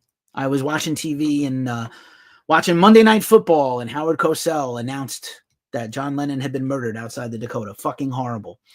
Scooter, PanterA is one of my favorite bands of all time, an all-time great riffs. What's your favorite PanterA song, Scooter, since you're an everydayer and I'm going to see you again? Hopefully some of you newbies here subscribe and like and follow us on all the things. We appreciate it because we can't do this shit without support. So I think Darrell would actually be like, would have been like the first person on Vine and TikTok. Like, people would have lost their shit. I think he would have did a lot of playthrough videos. I think he would have taught a lot, like Dimebag Darrell guitar method. And it would be a lot like the old Flea video. Like, I don't really know how to play. I just, and that's how Darrell would be like, I don't know shit about theory, but just like, that's what he would have did. But he also would have did sketches and funny shit. And, you know, I think he would have had a podcast. I think Darrell would have been an amazing dude if he was around today at 58 years old. And I'm sad that Vinne is gone too. I know he suffered a lot. Similar to Alex Van Halen, he was in a lot of pain. Heretic or Regular People? Nice one. Regular People is underrated. People forget that Philip had a whole bunch of songs that were anti-racist and anti-fascist. You know, you fuck up in the public eye and people don't let you forget. PanterA took Neurosis on tour. Yep, Neurosis. Yep. The Neurosis guys are still a thing. Not Neurosis itself, now broken up, but some of those guys, I know friends of theirs here in the Bay Area, and apparently some of them are working on a new band that will not be Neurosis-ish, but be kind of cool. I'm hoping for it. Steve Von Till has put out 3 solo records in the last year. Lucas was born in 2010, but God, I wish I was around when he was still ripping. Yeah, bro. He'd make awesome, right? Darrell would be the king of TikTok. He would have like 100 million fans on Guitar Talk, bro. You know, it's sad. We lost out. It's the same thing with John Lennon. Who knows what great music he would have made? Who knows? You know, who knows what great music we would have had? And like I said, Vinne suffered so bad without his brother, and people would not leave him alone about putting PanterA back together again, which is why I think he was so against it. But I'm glad there's a version of PanterA today for people who never got to see them. That's cool. Lucas's dad met Dime in 2002. That's cool. And super cool. Scooter saw PanterA and White Zombie. I just talked about it. And Deftones at the Great American Theater in St. Louis. That's sick, dude. Kurt and I also saw PanterA several times. We also saw PanterA, Deftones, PanterA, and Black Sabbath at the then Brendan Byrne Arena in New Jersey, where the Devils used to play. Yeah, man, I'm gonna say, go see PanterA if you get a chance to now. If you're gonna go to those headline shows in Europe, I'm sure they're gonna do more festivals in the UK and Europe and the USA. Go see that Metallica tour. The Sunday of the Metallica 2-day festival, 2-day weekends is Metallica, PanterA, and Suicidal. Oh my God. Maybe Trujillo is going to go slap at a bassman with Suicidal. How cool would that be? Oh, was that your first show? That's sick, man. Yeah, I was talking a lot about that tour. It was crazy when PanterA first came out. It was like they were ahead of White Zombie, and White Zombie was opening for them or co-headlining in the second spot. Then they flip-flopped. White Zombie got huge because of Beavis and Butthead, and PanterA had to be opening. Then they were co-headlining. The War of the Gargantuas. I still have my shirt here somewhere. Oh, you saw them with Metallica in Arlington, Lucas Suarez. That's cool. Costa Rica. Oh, you're missing out. Costa Rica needs a metal festival. We need to get you one. Thanks for checking in here. I know that Costa Rica's got a lot of diehard metal fans on that. And again, you guys deserve a metal festival. Everywhere else has one. Why not your country? So, very cool for you to check in here and hang out with us today, man. And please stay tuned and recommend some bands. If you know some cool Costa Rican metal bands, DM us or drop a comment here after and let me know some cool bands to check out from your country. That's so fucking cool. Zach can't do the same shit as Dime. I mean, I think he can, actually. I think if he wants to, he could play it note for note. He just doesn't want to. And I explain why right before you joined, Lucas. Rise of the Gargantuas tour. That was it, man. So good. Like I said, I think Zach's got his own reasons. He feels it's disrespectful for him to play exactly like Darrell. I know that people wanted him to. I knew that he wouldn't. I predicted that he would not before he said anything. I'm not going to try to do the same thing. I Hate God was booed off the stage. Well, I Hate God is a very difficult band. If you're not into it, it's not a band that can hang with every other band. Now, I've seen like some very cool 1-2 packages with I Hate God at Melvin's, and I Hate God in Obituary, and I Hate God in Goat Whore, and I Hate God and The Obsessed and Saint Vitus, but like if you're not into them, it's like, what is this even good? But they're so good, actually. Mike 9 is great. One of my favorite interviews. It was my boot off the stage. You know, there's a Costa Rican thrash band called Deconstruction with a K. They're awesome, and you've seen them a few times. I'm gonna look them up, Cruz, just because of you. Thank you, pal. Love Jimmy Bauer. Yeah, no disrespect. I'm just saying, like, I think people were mad that it was Zach. And let's face it, right? Let's just face it. Zach is kind of like Kerry King. He's playing a caricature of himself now, you know, with the constant pinch squeals and this shit, pointing to heaven and God and whatever. That's cool. He's a more religious guy than me. Cowboys from Hell is a flawless record in your own opinion. I agree. I also think Vulgar is my personal favorite PanterA record still, with Far Beyond Driven being the most experimental, and Trendkill being right behind it, but awesome, and Reinventing the Steel, sadly, my least favorite of the 5 major label PanterA records.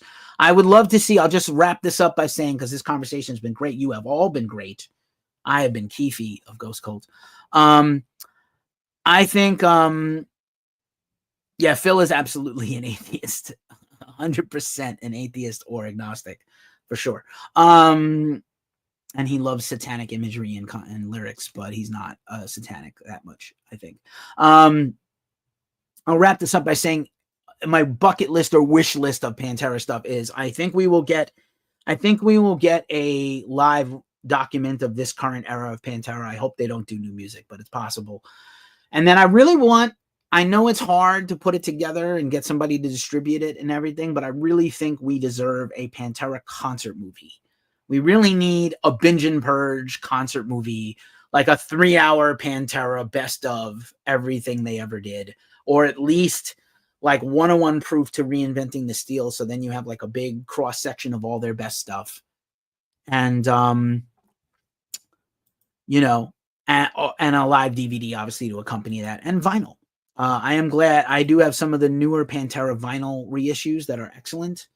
Charlie was the perfect dude. I am a biased Anthrax fan. Everybody knows I have Anthraxes. I'm from the Bronx, New York, just like Charlie and Frank. I have Anthrax on my back patch. I love Anthrax. Charlie was absolutely the perfect guy. I cannot imagine another person stepping in and doing the job. Yeah, man, I'm sure a lot of people went to the grave today. I have a photo of the grave. I haven't been there. I was like, I'm sad he's gone. He died horribly and tragically, and it should have never happened. But I'm more glad that we had him, that he lived, and that he gave us so much music and so much metal. And he was such a warrior and such a flag bearer for metal. And he used to talk, again, similar to, I mentioned earlier in the show, Scooter, Travis Janard was the same way. It's like, this underground band you've never heard of is the coolest fucking band. Darrell used to be like, have you heard King's X? King's X is sick, dude. They're from Houston. Technically Mississippi, but they had relocated to Houston, and it was really cool. Yeah, that's cool, man. I would have did that too. I think if I ever go to Dallas, I'm going to go to the grave. I don't really visit graves. Today would have been my mother's birthday. She's buried in New Jersey alongside my dad. I've never been back since the funeral. It's just not a thing for me. That's sick, man. That's sick. So, I'm glad he lived. He gave us a lot. I'm really glad we had PanterA. We'll see what the future holds for more PanterA. We know at least for 2025, there's going to be some PanterA stuff. I think Down is heating up, and Scour has a new record coming. So maybe some things are going to start pulling Philip's focus away. Rex also has a solo career that he kind of put on hold to go do this. Down is definitely going to reactivate hardcore with a release and touring and festivals. And Charlie, of course, has Anthrax to go back to and hopefully put out a new record and finally do a proper headline tour of America. I think Gene could have did it. I talked about this about the Iron Maiden thing. I think Gene is incredible at what he does. And I know that Gene can do kind of anything, the atomic clock. But I think Gene is like Portnoy. He's kind of a chronic overplayer. He's so great. And the urge to kind of just play everything he knows. I wouldn't want him, like, I know he could do the PanterA stuff. I don't think he's as heavy a hitter as Vinne. And I don't think Charlie is as heavy a hitter as Vinne, actually. he's a heavy hitter. He's not as heavy a hitter as Vinne. I think the reason why Vinne sounds like he sounds is the triggers plus the power of his strikes and strokes. I'm not a drummer, but having been a bass player, I'm always very concerned with the drumming. But yeah, I think Gene would have been a guy. I think if Charlie becomes unavailable, you know, he's had hand surgeries in the past years. I think Gene would be a guy they could call on if he's not busy with Def Clock and other things. I think John Detty is always on call as the Swiss Army knife drummer of the world. For his time alive, he did a whole lot. His legacy remains forever. Cruz, man, beautiful sentiments from you, pal. Thank you so much for joining us here and just contributing so much to this chat. I really appreciate you, Lucas Suarez. My everydayers know the love is forever, man. Scooter and Dillinger Compound and y'all. That Scour track is sick. You are the third person in this chat to talk about it. No one can hit as hard as Vinne. He's one of the hardest hitters ever. Like, and again, like I could go on and on. I used to play in a band that was very PanterA influenced in the Bronx called Grunt. There's one song on Bandcamp if you really want to hear it. And it's kind of a song I wrote that's kind of a, sounds like Prong and PanterA a little bit and Sepultura. And we used to talk all the time about hard-hitting drummers and like the change in drumming for speed of black and death metal and technical death metal, especially the triggers and the speed of drumming. I think drummers are hitting lighter and lighter and lighter. And Vinne played tight, fast, and heavy. And I don't think a lot of people do that anymore. Raymond Herrera, the OG Fear Factory drummer, was like that. Obviously, Igor Caballero, when he started out with Sepultura, was like that. Danny Deluxe Schuler of Biohazard is a brutal hitter. But he absolutely murdered those drums like they owed him money. And yeah, if anybody else has any more questions, I'll hang out a few more minutes and humor your posts and comments and shout you out. And otherwise, I'm going to wrap it up. I got shit to do. But this has been amazing. I really appreciate all of you. This has been, well, surprising how good this was. I mean, like, I'm going to try to go live more every single day. Raymond was the shit, man. I do miss Raymond and Christian in Fear Factory. It's a shame what happened there. Vinne is my inspiration for playing drums. That's awesome, Lucas. That's awesome, bro. Side note, Benante's performance on Finally a State of Euphoria is stellar. Oh, man, he's got so many. Charlie don't cheat, man. He didn't invent the blast beat. That's arguably Stevie Wonder. He didn't perfect the blast beat. That's Mike Smith, formerly of Suffocation. But, oh, my God, bro. I love Anthrax so much. It's unfair for me to talk about them because I'm not objective anymore about them because I love them too much. I always want to learn the guitar before picking it up. Vinne is a great inspiration. Yeah, man. Like, and you know, Eddie Van Halen was a piano player and wanted to play the drums. And then Alex got good at the drums and Eddie was like, oh, well, I guess I'll have to pick up guitar then. What if Alex sucked at drums and Eddie Van Halen was just a drummer? Maybe Van Halen would still be awesome. Maybe Van Halen would never be. No worries, buddy. No worries. Anthrax on Married with Children. You know, the anniversary was this year, 2024, was the 35th anniversary or something of that thing. And they played In My World, which is one of my favorite Anthrax tracks off Persistence of Time. And it was so funny. I love when they take the mystery pack of foil out of the fridge and it's like gooey. And they're like, why? If it came out of the fridge, why is it burning hot? Look at the colors. They were very good actors for a band. Six and Stones band is here. You know what I'm saying? So good, man. I love some Anthrax on Married with Children. Go back and watch that. It's on, I think you can watch it on Hulu. I think it's on certainly on YouTube. And then the In My World video, I don't think a lot of people realize is a homage. The beginning of the In My World video is a homage to The Lost Boys, the classic vampire film from the late 80s, which I love more than you could possibly imagine. Lucas says, it makes me mad when my friends think it's funny. Well, if your friends think it's funny that Dime died, maybe they shouldn't be your friends. They might be dicks. It's not funny at all. It's horrible. It was like, again, we thought about it like 9/11 here in America. Like, this is the worst thing that ever happened to metal. I think I want to give credit where credit is due. I think it was David Draymond who said this is like the 9/11 for metal. He was a wonderful person, and I can't imagine a worse thing happening. Dave Mustaine ended up hosting a very special Headbangers Ball because he knew them personally, and he told stories about them and how much he loved them and how sad he was and how he hoped Dime was in heaven, which is very nice. Dillinger says, Borden for Primus. We'll talk more about that on the Weekly Ritual later this week on my new show. Your friends will never achieve what he did. Yeah, man. It's, you know, we live in strange times when life is not valued. We certainly feel ruined by the brutality of corporations and everything around us. But I urge you, life gets better. I've had a very tough year, but life keeps getting better. It will get better. There's more and fun and good things out there than worse. Live your life. Don't let your friends be dicks. Correct them when they are dicks. It's okay to catch them and tell them, hey, that's not cool. Tragedies. I know that comedy plus time, tragedy plus time equals comedy, right? Like we laugh at the worst things in life because that's how we cope, but it's not always cool. And this was one of the worst days of my life and happened on my mom's birthday and on John Lennon's death day. But, you know, life goes on. Life goes on. Maybe they were just, maybe the reason PanterA got big and so popular is they were thirsty. They were hungry and thirsty to make it. I think it will be a good year, Scooter. You and I have been talking a lot about that. No one has that rush. Lucas and Cruz adding so much to the conversation. Cruz saw them, love Anthrax, saw them in the show with Overkill. What a killer show that is. Like I said, I really want a new Anthrax album, and then I really like Anthrax to revisit the set list. They really should be playing an hour and a half. I know they got some old guys in the band. I want an hour and a half of Anthrax. I want a few new songs, maybe 3 or 4. They usually do. For the love of Satan, please put in some John Bush era songs. Please put in Only and Room for One More and Crush back in the set, or Safe Home or something like that. Joey can sing anything if you just work with him.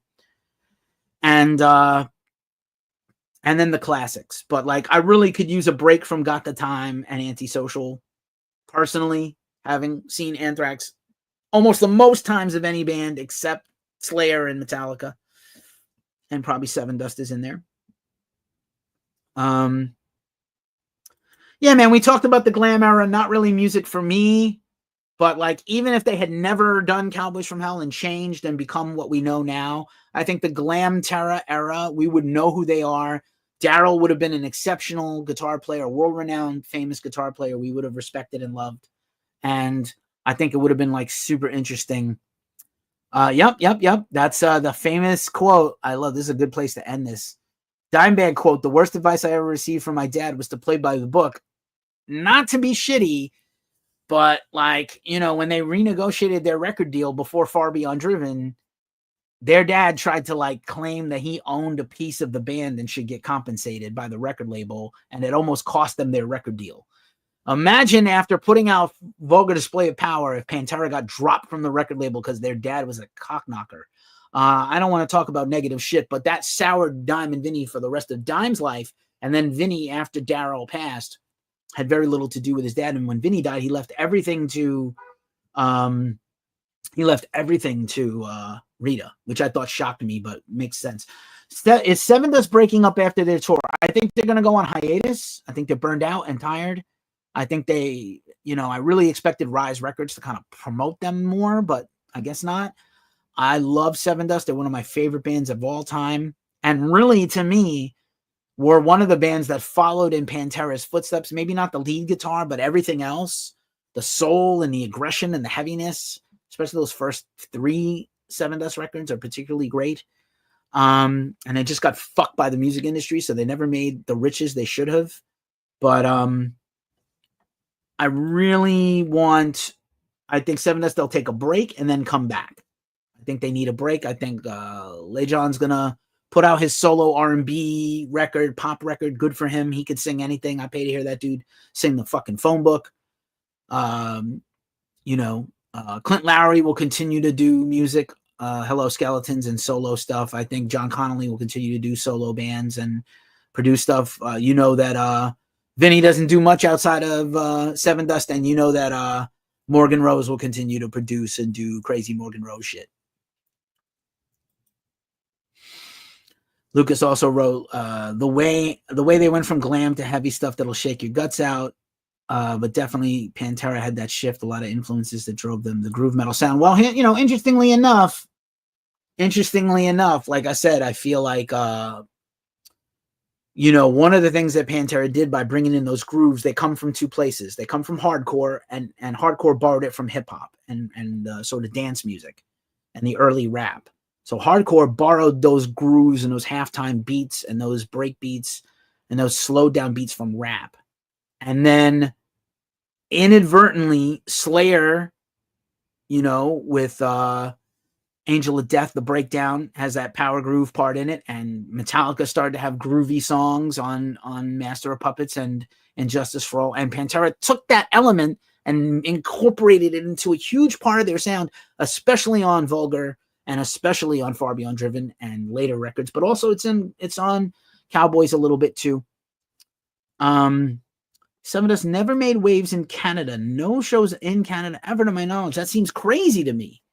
That seems insane. I wonder if somebody in the band has a case and they can't get in the country. Scooter says, Vulgar changed the way I looked at heavy metal. Such a heavy record. Indeed. My favorite PanterA record still. Zach Gordon is passing by. My friend Zach. What's up, pal?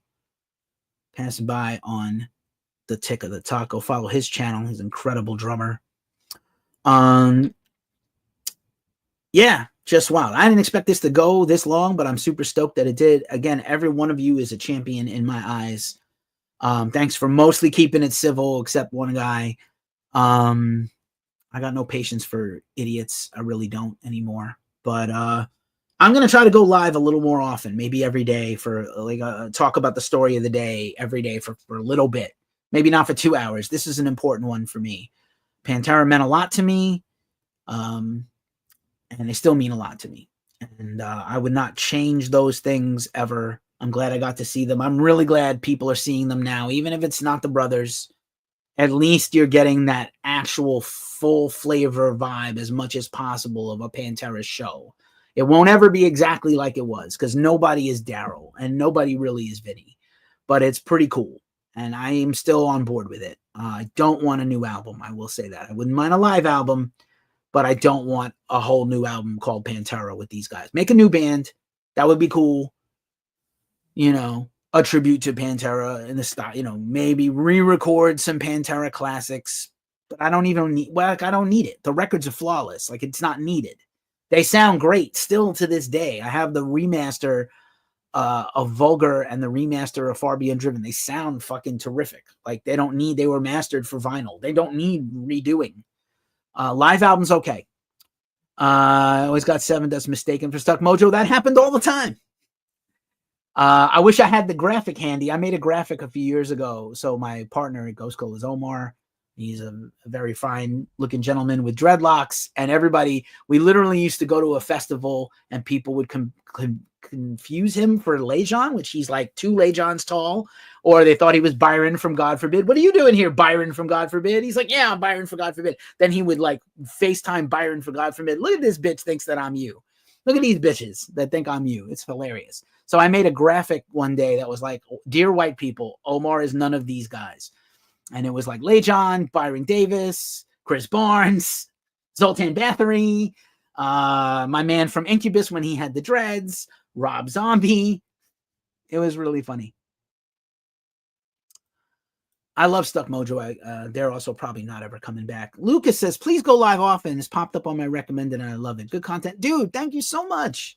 That means that's the reason I do this. That's why I do this. Southeast of Heaven is also here. I saw you earlier, pal. Well, you know, keep it like if you subscribe, you'll get notified whenever we go live. We post a bunch of content on YouTube and all our other socials on our website, ghostcultmag.com every week. We do a New Music Friday preview every weekend. I think this is the last one for the year. We're going to take off a couple of weeks, like 3 weeks. But we usually preview all the new records coming out every week, not just on the day they come out, but all week long. We help to support underground bands and some major bands too. And I interview bands. We got some killer interviews coming up this week, myself and other people that work with us. And then we do this stuff like this, live streams, and we do a weekly news show where I talk about all the concerts and festivals and drama and all the things. I believe there's going to be a Guns N' Roses tour announced tomorrow, as I have been predicting, and people told me I was stupid and crazy, but I know these things because I've been around a long time. A new PanterA album is totally unnecessary. Still, they make great live shows. Absolutely. They're great live. They do not need a new PanterA record. I would not call this a PanterA. Bye, brother. I gotta get to bed. School tomorrow. Well, you do well in school. Keep rocking. Stay safe out there. And thanks for being here. I really appreciate you. New home videos and dime visions are definitely needed. Jake Thompson, what up, what up? Thanks for being here. On the other hand, from what I heard, the amount of footage and Rita and Tom. Yeah, Rita told me this. I asked Rita about this when I saw her. I met Rita maybe for the second time ever at No Values Fest in Pomona. She still goes out to rock clubs and she's promoting the Dimebag cannabis and the Dimebag whiskey. And like I said, if you're looking to buy a new 2025 Dimebag guitar, I don't have exact dates, but I believe they're working on getting the rights back legally to put out new Dimebag guitars. Yeah, man. I want a home video would be a bonus. I really want a PanterA concert stream, like a PanterA concert, like 3-hour PanterA live best of ever. That's what I want. Every era. Scooter saw Sevendust and Silk Mojo back in St. Louis in a tiny club back in the early 2000s. Definitely. Thank you, Dillinger Compound. I'll see you, I'm sure, tomorrow. And I'm always going to give you a shout out, brother. Thank you for supporting us and humoring us with your letting us post in your group and being a part of your group and sharing our Dillinger love. We're going to get Omar that interview and get Ghost Cult that interview with Ben. I believe it. I believe it's going to happen. I remember that Sevendust Stuck Mojo. They toured together a few times. Obviously, they're the Atlanta thing. Obviously, the guys in Sevendust live in different places now and not Atlanta. But Stuck Mojo used to have a shirt that said, "Friends don't let friends listen to Puff Daddy," which I thought was like the funniest fucking thing ever back in 2000. And it's so true now. It's so prophetic. It was definitely like a co-headline tour where those guys, I think they used to use the, they used to do the thing with like the bandsaw on the metal sculpture, Stuck Mojo, during Pig Walk. Snapping Necks, great albums on Century Media Records back then. Big fan of Rising, great album. Me and my boys, we set the tone. Yeah, yeah. Great stuff, man. Rich Ward is in Fozzy now. I think those other guys have moved on to other bands. Bones is, I don't know what he's doing these days. Jeff fucking Wood is here on TikTok. Fairy Ring has also been here. Thank you. Yeah, man, just thanks everybody for being here. This turned into a very long and satisfying video. And again, I'm glad we lived in the time of Dimebag. And if some of you were here that were too young to ever see Dimebag and Vinne, I am truly sorry. But go back and watch the 3 videos. I think the 3 Vulgar videos from Hell are a collection now. You can stream them. And yeah, Mojo Rising. That's right. That's right. And then Sevendust, that was like peak Sevendust, self-titled, Home, and Animosity. That was peak Sevendust, man. They were so fucking good. If anybody saw my Woodstock 99 video where I went on and on about how great Sevendust was, literally the week before Home came out and everybody in there was singing Denial and I'm Home, Leave It to Me before the album came out at Woodstock 99. They had diehard fans. They still do. And I'm just glad we lived in the time of Darrell and Vinne and PanterA, regardless of the other shit that may sour the reputation and the name. But go see them if you get a chance. If you can't afford Metallica tickets, go see them when they headline. Go see them at a festival. Get it in. Go see them. Say you saw them. It's a lot different than seeing Nothing Against the Avenged Sevenfold, who I like an awful lot, but it's a lot better than seeing them butcher Walk in a cover. No one needs this. No one needs every band to do Walk. Please stop, everybody. And again, I appreciate you being here. You could spend your time with anybody, and you spent your time with me and ghostcultmag.com, and I'm really grateful. Check us out. There's more to come. I'm going to go have dinner and then relax for a little while and do some other work and then come back and post some stories overnight. Thanks for being here. I'm going to end this now. I appreciate you all so much. Stay tuned for more stuff from ghostcultmag.com coming soon. Peace.